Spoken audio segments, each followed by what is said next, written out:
going to pretend for a moment that this audience is packed and there's no room for anyone else to sit. We are competing against a debate against lithium. And I'm going to share with you some important data points why copper is the king of modern energy. If we look at this question, are we at the beginning of the end of the fossil fuel age?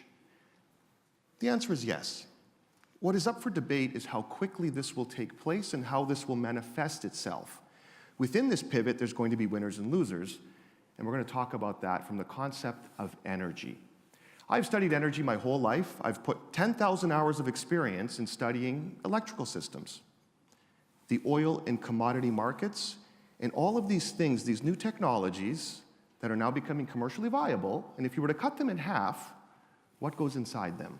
I was on Bloomberg 1.5 years ago, and I suggested that copper, due to the increased electrification in global energy, it will decouple from many commodities, including oil.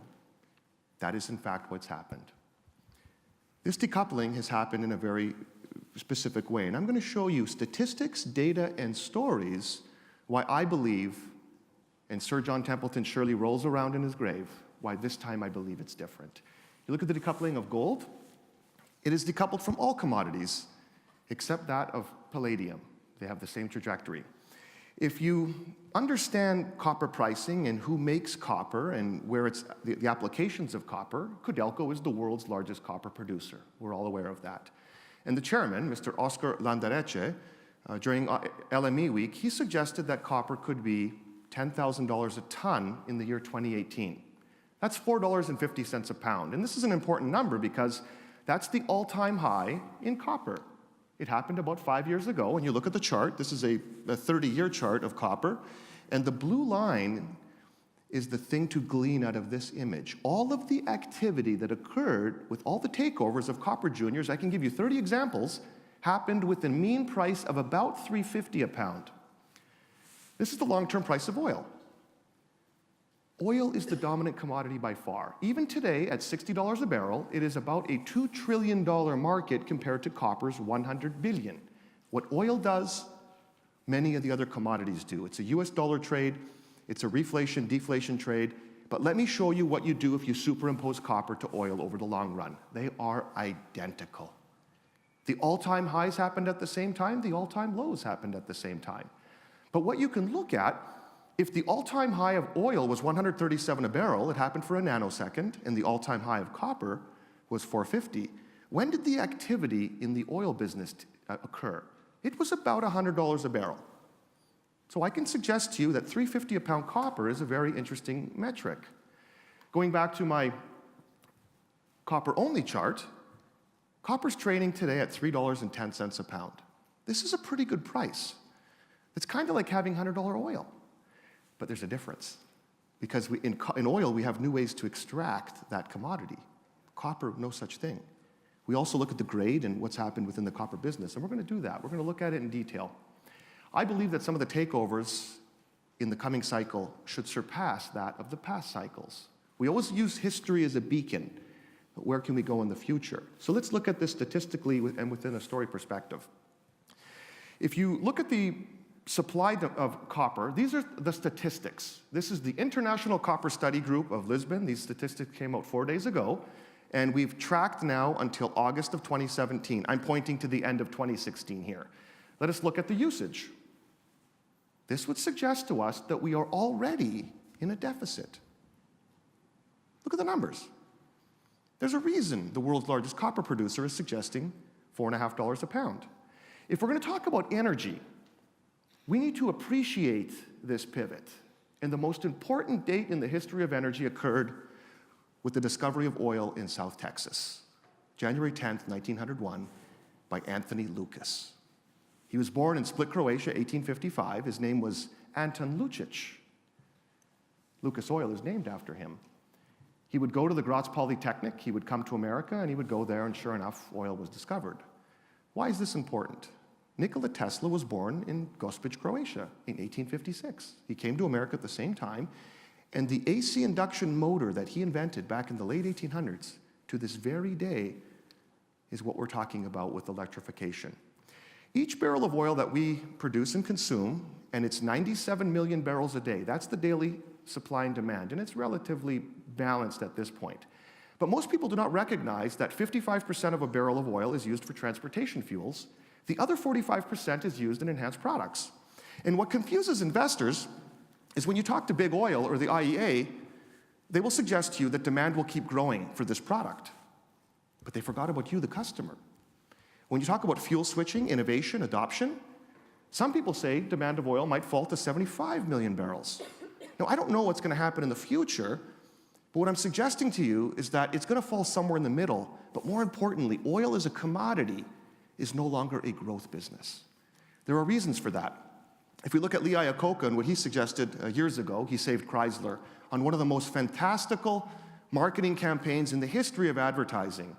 And his pinnacle moment, I think, is he said, when he changed the whole business of Chrysler, he says, in this business, you either lead, follow, or get out of the way. The incumbent automotive industry, which were lazy and have been embarrassed time and again, they are now pivoting the entire model. It's not just Tesla, it's not just electrification of the car, it's governmental pressure. These cars have to be more efficient and they have to have a certain cool factor. My friends at Tesla, they revealed the Tesla semi-trailer. People think it's ridiculous. I'm here to tell you it works. But it's not Tesla you need to be concerned about. It's the big 6 lorry manufacturers in Europe which have been levied billions of dollars of fines, and it's the shape. You see this? If you change the shape of this truck, you get 25% fuel efficiency immediately. But it's more draconian than that. They have to change the efficiency of the engine.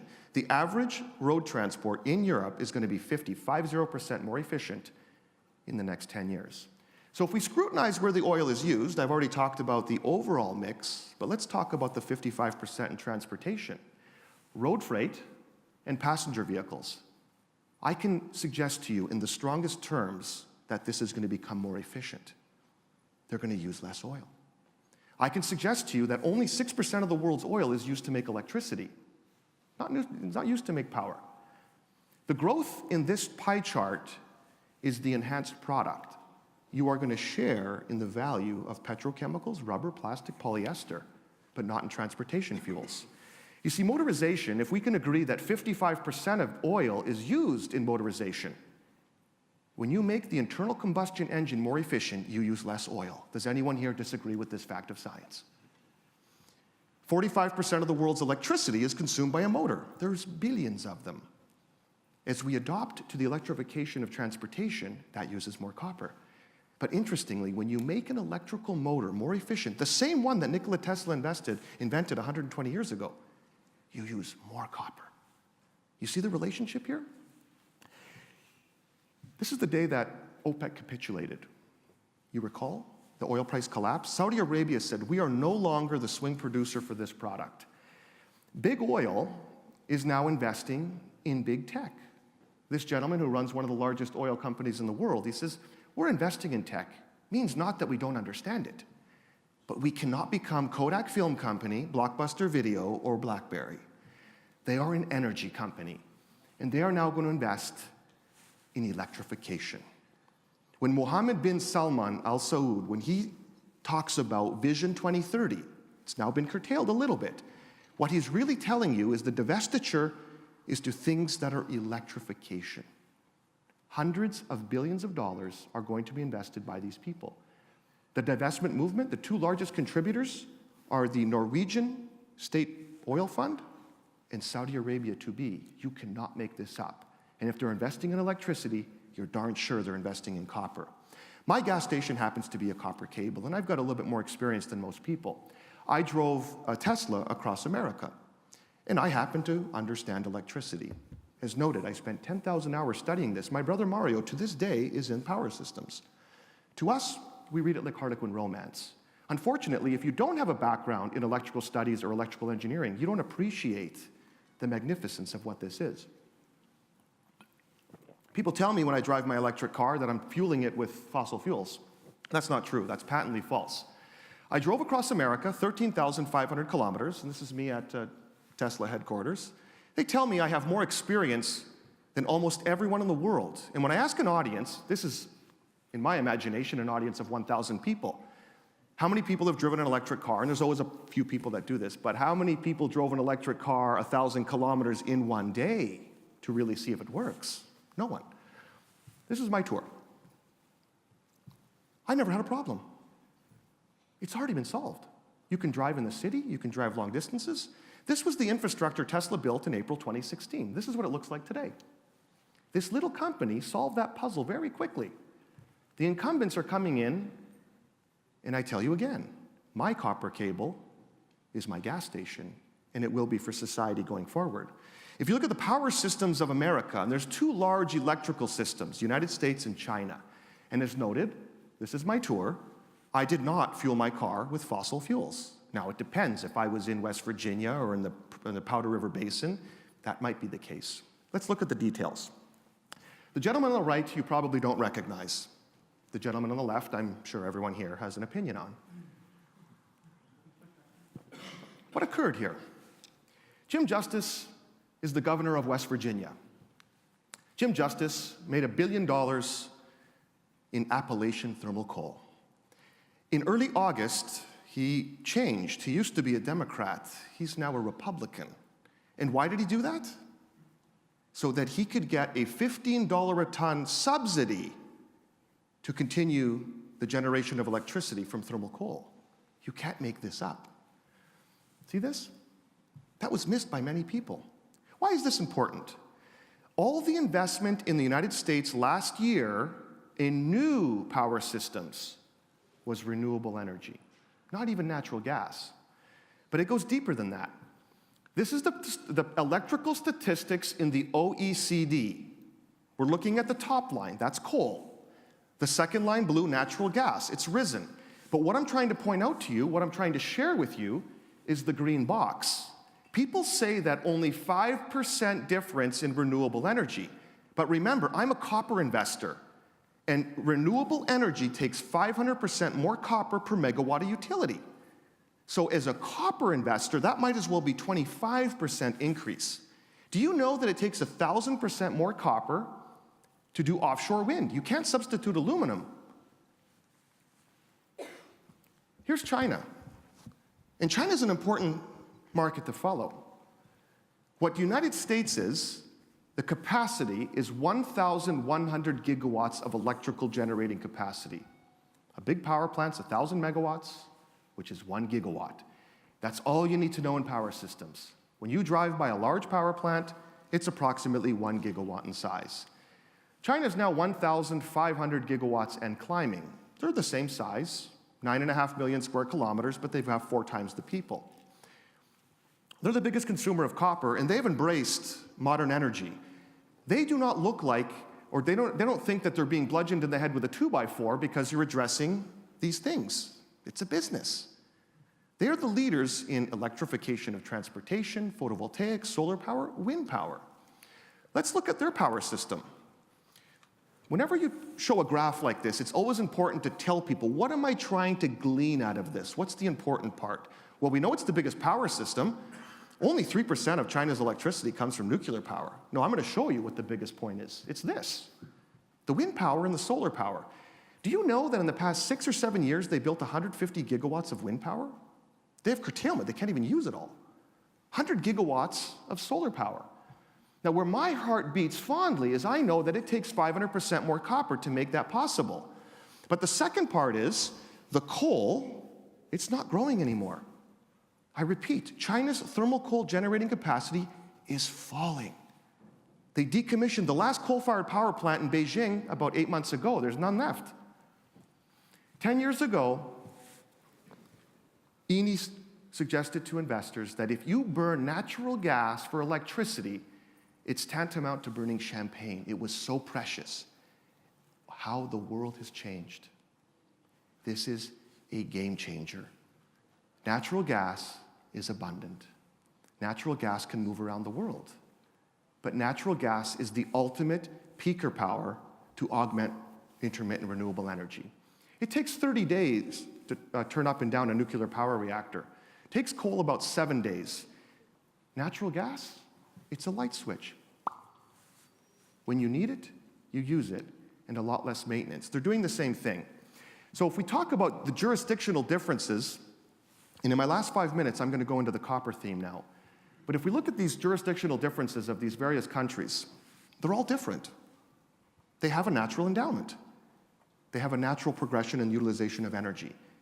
But one is not the same as the other. And the ones you have to follow, in my opinion, what China does is now going to be echoed around the world, because the reason this stuff is so cheap is because of the drive that they've put into it.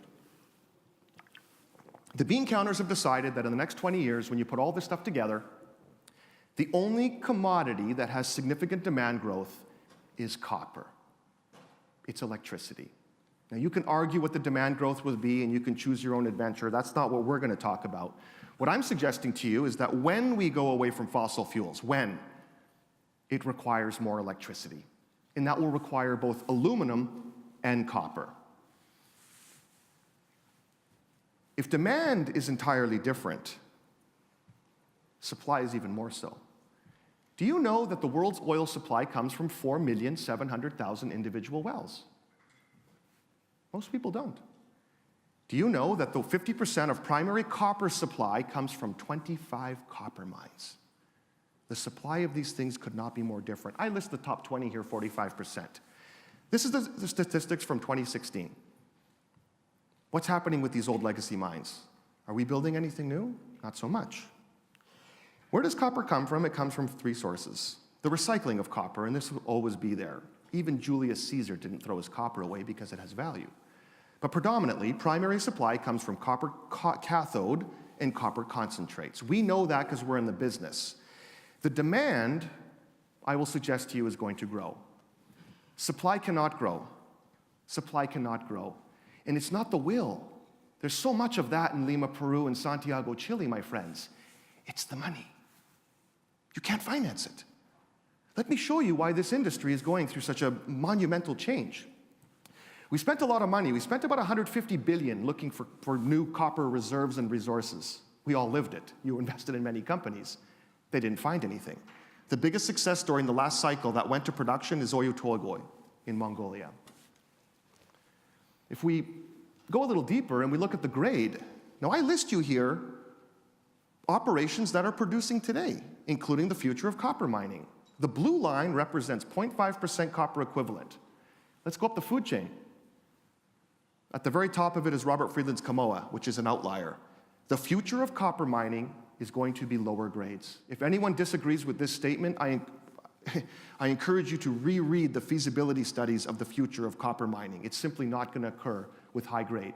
If you look at all the copper that was produced in the last 6 years, in 2010, it was about 1.2%, the 15 largest copper producers. Last year, 0.72%. Now, if you're in copper mining and you're moving 30 million tons of material a year, when you have to take the grade down to 0.72, you now have to move 30 or 45 million tons a year. This costs money. If we simplify it, and I do this for people that don't understand mining, if you have 1 ton of rock, it has to be a business. If your grade is 1% and copper is $3 a pound, that ton of rock is worth $66. It's that simple. Can you make a business out of it? And yes, you can. Because to mining and processing, that's $15, $20, pay back the facilities. The problem is we don't mine 1%. The future of mining is 0.5. At $3 copper, it's $33 a ton. Now let me be generous. Let me raise the copper price to $4. You get $44 for that ton. BHP Billiton, the world's largest integrated miner, suggests the inducement price for 75% of pipeline projects is $3.50. And there's a reason. Because at the end of the day, the math has to work. It costs money to build a project. When you look at any PFS, there are 15, 20 line items. And the holy grail is having a net present value that actually supports the project. It's a function of one thing, price. You can look at a project at $2.50 copper, and it's a disaster. But all of a sudden, at $4, it becomes important. This beautiful picture that you're looking at is Chile and Peru. This is where a lot of the activity has taken place. These projects were, and will be 3,000, 4,000, 5,000 meters in elevation, 200, 800 kilometers away from deep tidewater.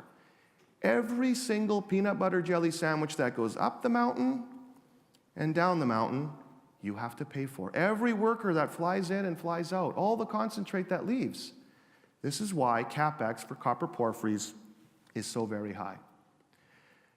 I'm going to suggest to you that we are going to see a new all-time high in the copper price. But even that won't be enough.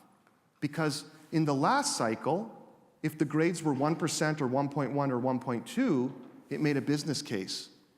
The grades are lower. To make all this stuff economic, I don't know where the price can go. But I will suggest to you that even today, this copper price is like having $100 oil or $1,500 or $1,600 gold. Yet it's the commodity with the most utility. My name is Gianni Kovacevic. I'm the chairman, founder, and largest shareholder of CopperBank. This is the ultimate optionality play. We have 2 development copper projects. We bought them in the bear market, and it was a group of us investors that supported a group of technical people, and we did nothing. We did not dilute the structure because the magic of this company is the value on a per-share basis. We are now starting to advance this portfolio. Our market cap is $25 million, and I encourage everyone here to do some due diligence on what we're doing, how we're going to do the strategy, and why we think copper is going to be an outlier and it's going to outshine all commodities. Thank you.